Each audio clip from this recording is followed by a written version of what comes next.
आप सभी के कारण। क्यों? क्योंकि आपके बीच के लोग हम सब साधु महात्माओं को दान दक्षिणा देते हैं कि महाराज जी सदुपयोग करेंगे। देखिए, मेरा कहना है खाया हुआ व्यर्थ जा सकता है, लेकिन खिलाया हुआ व्यर्थ नहीं जा सकता।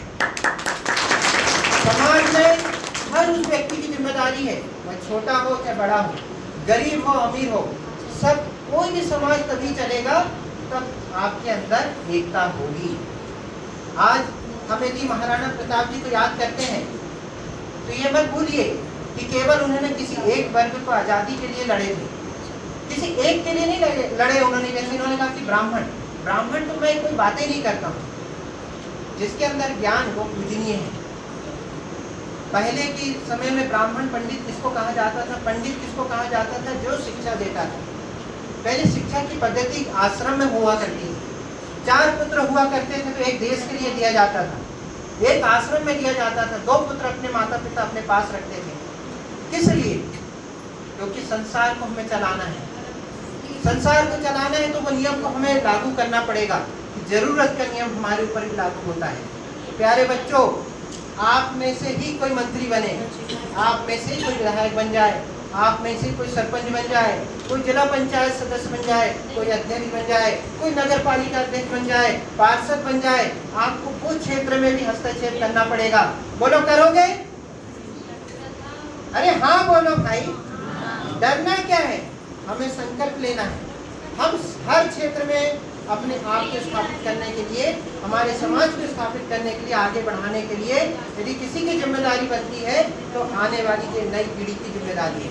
हमारे माता पिताओं ने खेती, जो पहले के जो हमारे संसाधन थे, उससे हमारा लालन पोषण कर दिया, लेकिन अब हम उससे हमारा काम नहीं चलेगा। आप देखिए, पहले एक घर में 4 सदस्य थे, माता पिता के पास 10 एकड़ जमीन थी, 4 बच्चों को बांट दिए, 2.5 एकड़ आई। एक बहू और बेटा हुआ, उसके अब 2 बच्चे हो गए हैं। अब 2.5 एकड़ कितने में बटेगी? फिर उसके कितने बच्चे होंगे और वो भूमि कितने में बटेगी? कहाँ संसाधन बचेंगे? क्या बचेंगे संसाधन? और आपको केवल जरूरत के नियम पे जब वो आएंगे, और कोई भी, मैं किसी एक पार्टी की बात नहीं करता हूँ, कोई भी आएगा और जरूरत के नियम में आपको फंसाकर चला जाएगा कि भैया मनहर जी, आप अपने समाज के लोगों को हमसे वोट दिलाओ, हम आपके काम करेंगे। जब बाद में आपकी बिटिया के लिए आप वहाँ जाने वाले हो कोई एक आवेदन लेकर, तो वो कहेंगे अरे मनहर जी, ये बहुत बड़ा समस्या वाला काम है, ये हो ही नहीं सकता। इसलिए वो कहेंगे क्योंकि आप जरूरत के नियम में बंधे हुए हैं। आपको अपने आप को मुक्त करना होगा। और मैं बच्चों से बहुत बात करता हूँ। मैं आपको बता रहा हूँ, मैं भाषण देना आता नहीं है, मुझे प्रवचन देना आता नहीं है। मेरे सदगुरुदेव भगवान जगतगुरु रामभद्राचार्य जी हैं, वो मुझे कई बार बोलते हैं तुम कथा करा करो, तुम ये करो। अब धीरेन्द्र शास्त्री को कहा कि कथा करो, अब कर रहा है, हमारा गुरु भाई है, लेकिन मैं कोई कथा नहीं करता हूँ। आपको मालूम है, जीवन में चुनौती होना महत्वपूर्ण है। क्यों महत्वपूर्ण है? जापानियों को ताजी मछली खाने का बड़ा शौक है। एक मछली का नाम मुझे नहीं मालूम, ये पढ़े लिखे मुझे नहीं मालूम, इनको पता होगा। एक मछली होती है, आपने पढ़े कि जापान में बहुत प्रसिद्ध एक मछली होती है, जिसका टेस्ट उनको बहुत पसंद है जापानियों को। उसके लिए वो कुछ भी करने के लिए तैयार है, और उस मछली के लिए वो पागल है। मछलियों को मार्केट में लाया जाता है समुद्र से, पानी में से, और व्यापारियों ने मछलियाँ लाना आरंभ किया, जापानियों ने उसको खाना आरंभ किया, बहुत मज़ा आया। कुछ दिन बाद समुद्र में पास में मछलियाँ ख़त्म हो गई। अब पास में जब मछलियाँ नहीं है तो समुद्र में दूर जाना पड़ेगा। तो व्यापारी क्या करते हैं, एक नाव बनाते हैं, बड़ी जहाज में कंटेनर बनाते हैं, और कंटेनर में उन लोग कहते हैं कि इसमें बर्फ़ रखा जाए, और बर्फ़ रखने के बाद इन मछलियों को लाया जाए तो इनकी फ्रेशनेस बनी रहेगी, ताजगी बनी रहेगी। हम लोग सब्जी खरीदते हैं ना, क्या भाई क्या भिंडी लाई है, पूरी गड़बड़ भिंडी, ताज़ी भिंडी लाना था, ताज़ी पालक होना था, ताज़ी मेथी होना, सामान ताज़ा होना था, बोलते। तो ऐसे उन लोग कहते हैं हमें ताज़ी मछली चाहिए, फ्रेश। अब हमारे पास तो मछली नहीं बची समुद्र में, तो व्यापारियों ने क्या कहा कि हम एक टैंक बनाते हैं। उस टैंक में उन्होंने बर्फ़ रखा, और बर्फ़ के माध्यम से उन्होंने मछलियों को पकड़ कर लाया, उन कंटेनर में मछलियों को रखा, और मार्केट में उन मछलियों को उन्होंने सप्लाई किया। जैपनीज ने मछली काटी, खाई, तो कहते हैं कि मछली में वैसा स्वाद नहीं है। क्या हुआ? व्यापारियों से शिकायत की कि यार भाई तुम पहले जो मछली लाते थे वो तो अलग बात थी, अभी की मछली में वैसी बात नहीं है, अभी स्वाद नहीं है, तो अभी क्या करना? तो व्यापारी कहते हैं कि भैया हम तो वैसे ही ला रहे हैं। अब व्यापारी दिमाग में आया कि इनको जिंदा मछली लाया जाए, वो तो मर गई, बर्फ लाए, जिंदा मछली लाया जाए। क्या करना है? एक टैंक बनाना है, जहाज में बड़ा टैंक बनाओ, उसमें समुद्र का पानी भरो और मछलियों को पकड़ के उसमें जिंदी डाल दो, और जिंदी मछली लाना है। मछली में फिर आई, फिर जहाज आया, फिर व्यापारियों ने उनको बेचा, जैपनीज ने फिर खाया, उनको फिर मजा नहीं आया। क्या हुआ भाई? आप व्यापारी लोग हमें उल्लू बना रहे, ये मछली में तो वैसी ताजगी है ही नहीं जैसी पहले हम खाते थे। आप लोग जो मछली का जो नाम है उसके नाम पे दूसरी मछली खिला रहे हैं। अभी क्या करना? व्यापारियों के दिमाग में आया कि हम जिंदा मछली ला रहे हैं, बर्फ में लाए इनको पसंद नहीं आई, जिंदा मछली लाए इनको पसंद नहीं आई, तो करना क्या? तो करना क्या? टैंक वही रहेगा, मछली भी वही रहेगी। अभी समुद्र में बड़ी एक शार्क होती है, तो उसका शार्क का एक छोटा बच्चा उस टैंक में डाल दो। शार्क के एक बच्चे को उस टैंक में डाल दिया। अभी क्या होने वाला है बच्चों को मालूम है?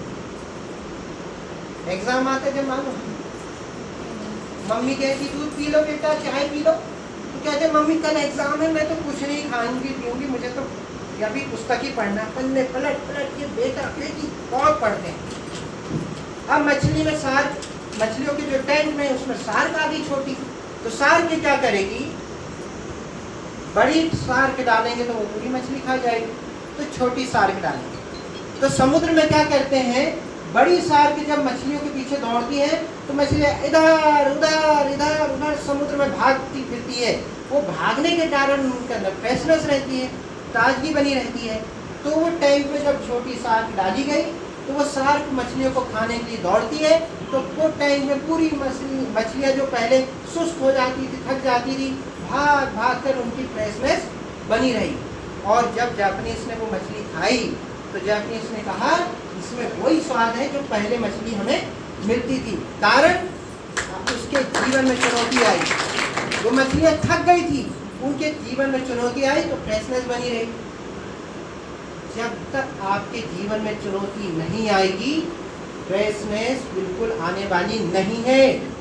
आप मन में बिठा लीजिए बच्चों, ये सर्टिफिकेट आपको जो दे रहे हैं ये आपके उस चुनौतियों को और सहन करने के लिए, मजबूत करने के लिए एक प्रतीक चिन्ह है कि आज एक आप कागज का एक टुकड़े का सर्टिफिकेट ले रहे हैं। मेरा मानना है कि यदि आपने अपने जीवन में चुनौतियों को स्वीकार कर लिया तो आप एक दिन राष्ट्रपति भवन में भी सर्टिफिकेट पाओगे और पुरस्कार पाओगे। आपको अपने जीवन में चुनौती को देना पड़ेगा। चुनौती मिलती नहीं है तो चुनौती बनाना पड़ेगा। एक कमरे में कोई चीज़ रख दो और उसको बोलो कि भैया एक भैया बिठा दो, बेटा तुम यहीं बैठे रहना, उसके हाथ पे कुर्सी से बांध दो और एक सामान रख दो, 2 सामान रख दो, 3 सामान रख दो, गिरेगा ही नहीं, ना वो व्यक्ति हटने वाला। और हम जब कक्ष में जाएंगे उस कमरे में तो साफ सफाई वैसी बनी रहेगी। क्यों? क्योंकि ना वो हिला, ना कुछ सामान टूटा। अब एक यदि कोई काम वाली बाई हमारी आ जाए, वो बर्तन मांजेगी, कुछ वो झाड़ू करेगी, कुछ करेगी, कुछ सामान गिर गया, कुछ टूट गया, फूट गया, क्योंकि उसने काम की, इसके कारण उससे गलतियाँ हुई है। इसलिए आपके जीवन में जब कुछ काम करोगे तो गलतियाँ होना स्वाभाविक है, और जब कुछ करेगा ही नहीं कुछ तो गलतियाँ कैसे हो जाएगी? हो सकता है कि मेरी बात आज ऐसे बच्चों से हो रही जो कल की डेट में कलेक्टर हो, और मैं कहीं का और बड़ा संत हूँ, वो कलेक्टर बन के आ जाए। वो बिटिया कहे कि स्वामी अजय रामदास जी आप खरगोन में आए थे जब सर्टिफिकेट आपने लिए हैं, मैं चाहता हूँ कि आप में से कोई कलेक्टर बने, पर ये भी चाहता हूँ कि कोई एक मंत्री भी बने, कोई एक विधायक भी बने। मैं ये भी चाहता हूँ हर क्षेत्र में हमारा वर्चस्व होना चाहिए। होना चाहिए या नहीं? अब हाँ बोलो। हाँ। अरे ताकत से बोलो। हाँ। भूख लग गई तो भी बोलो। हाँ। नहीं लगी तो भी बोलो। हाँ। बोलो सियावर रामचंद्र की जय। और कलयुग में जो साक्षात भगवान है हनुमान जी महाराज, बोलो हनुमान जी महाराज की किसी को गुरु मत बनाना, एक ही काम करना।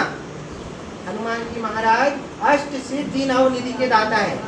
बोलो मेरे साथ, अष्ट सिद्धि नवनिधि के दाता, ऐश्वर्य दीन जाने की। तो अष्ट सिद्धि नवनिधि किसके पास है कलयुग में? तो किसी को क्यों गुरु बनाना? सही है, गुरु मान लीजिए हनुमान जी महाराज को, और मंगलवार को 1 महीने में एक बार सही एक मीठा पान चढ़ाकर आना। भगवान हनुमान जी ऋणी हो जाएंगे और आपका काम सफल करेंगे। ये साधु की मैंने एक आपको अंतिम में 2 सेकंड में एक उपाय बता दिया।